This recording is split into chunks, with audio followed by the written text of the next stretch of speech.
I don't count myself as a fully nepo baby. Right now I'm still very new. So if I have to form any like real connections, it'll take time. Yeah. I don't think it was because of my parents' marriage not working. It's like you seeing something is blue and someone's trying to tell you it's red. You're like, bruh, it's blue. You know, it's a matter of just that.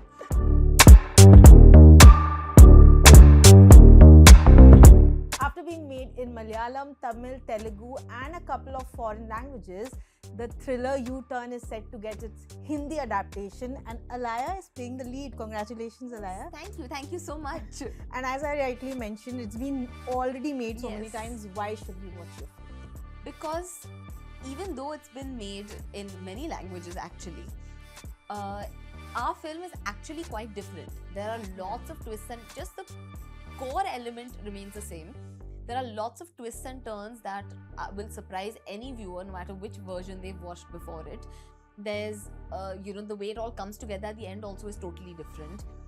Lots of the themes, lots of elements have been added in. So it actually is a very fresh approach to this story. Okay. You won't be able to predict how it's going to end up, how the story is going to go eventually. You will not be able to predict it. And it's just a completely new take on a story that people have known and loved, which is why it's been made so many times, right? There's a reason it's been done. And so this is our version of it, and Arif, who's the director, Arif Khan, has done an incredible job. It's his first movie, so he's put so much love and effort and heart into this that it definitely shows. It's a movie that is gripping. It'll keep you on the edge of your seat. It's a movie that I'm personally very proud to be a part of, and I think there is definitely something very cool that we've created, and I think anyone that watches it will agree. Yeah. And recently we are seeing that remakes are not working as much as it used to.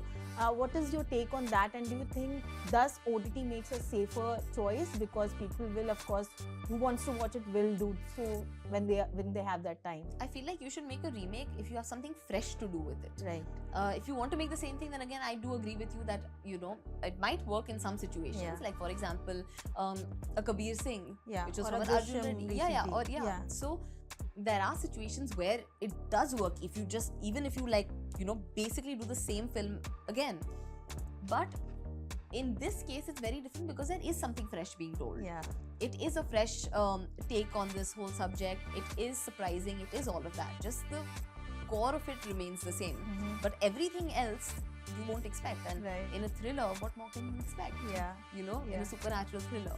Of course, you say that it has a fresh take, but there will be comparisons with Shraddha Srinath and of course Samantha who've done that part. Are you prepared for that when you take a project like this? Are you prepared? Tell me, when are actors not compared? Firstly, tell me whether it was a remake, whether it was not a remake, whether in some or the other context, in every interview I've ever given, some question about comparison has come up. Now it's because it's a remake, now this comparison topic is coming up. But I'm saying, as an actor, you're being compared to all these wonderful people. Why not? There are much worse things that can happen in life. These are positives to be bracketed into those leagues. Right. It's a blessing. Yeah. It excites me more than it excites me and makes me feel grateful more than it stresses me out or makes me nervous.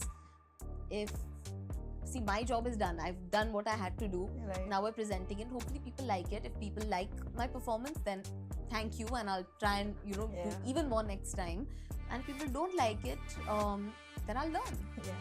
Also, when I was coming for an interview, I was just discussing it with a friend, and they very innocently mentioned how you are not put into the nepo baby category. Do you agree to that? That even though you've come with your grandfather and mother being in the industry, people don't exactly look at you as a nepotism star? So I don't count myself as a fully Nepo baby, because I think what people fail to realize is that there are levels in that also. In the sense that my mother was basically done with the industry. Like she had stopped acting before I was born. I've not really grown up in industry parties or it's not really been my life. So yeah, sometimes it does get a little frustrating where it's but there are levels to it. At the end of the day, I still come from some privilege. Yeah. And that already is, half someone else's journey. True. My movie got me, my privilege got me entry into rooms Yeah. where I could get a meeting, but in that meeting, it didn't guarantee me a movie. Yeah. So, getting into that door is actually the hardest part for most people. True. That at least I had. So, I did have privilege. Yeah. That access is the most important. After that, what you do is on your merit. So, I think for me, I agree and I disagree, and there are many layers and all of that. The fact is, whatever it is, I am a nepo baby. I do come from the industry. Do I think it's unfair to base everything that I do on that? Yes, because it's, you know, I feel like I have consistently tried to prove myself as much more than that, and I think that will be my effort, you know, continuously to just do good work and hope that people enjoy it. Yeah. And it's heartening that you actually recognize your privilege. That's like the most important part. But even now, Alaya, I mean, we don't see you in the social club of Bollywood. Like, you have your own set of friends. Even on Instagram, we see they are real friends, like real people, not the Bollywood. Why is it so? Like, It's not to say that Bollywood people are not real people. No, honestly, as in like, not the Bollywood people. I mean, has that been a conscious effort? Have you not been able to mix with? No, it's more about.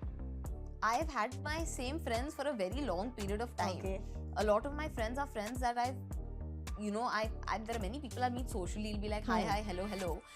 But to really get close to someone, you need to have that time to be able to bond, at least for me. Yeah. When I make a good friendship, it's a friendship for life. Okay. So I have lots of like casual friendships.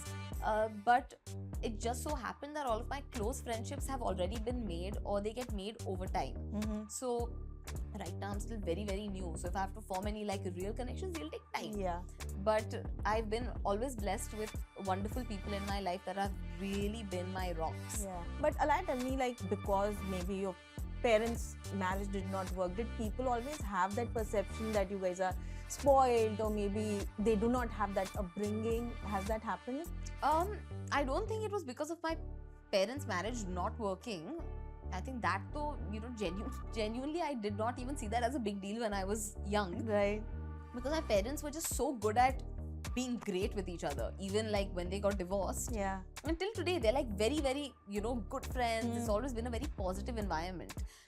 Like very, very positive environment, touch wood. But I think more people assume that you're spoiled because you come from a certain privileged background.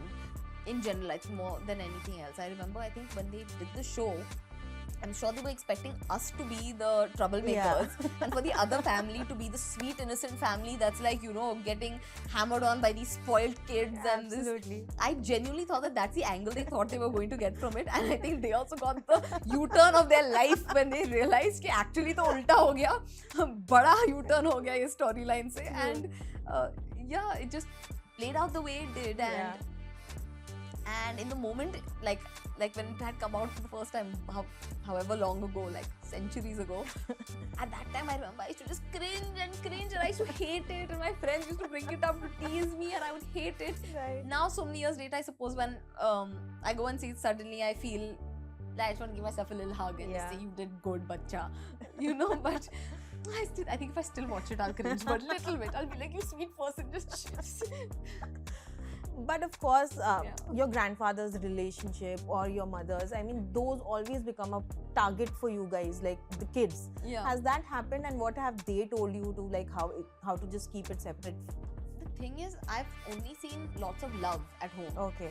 You know, whether it was relationships, whether it was the dynamics between people, like everything was just so positive that no matter who tells you something negative about it, you don't believe it because you see it firsthand.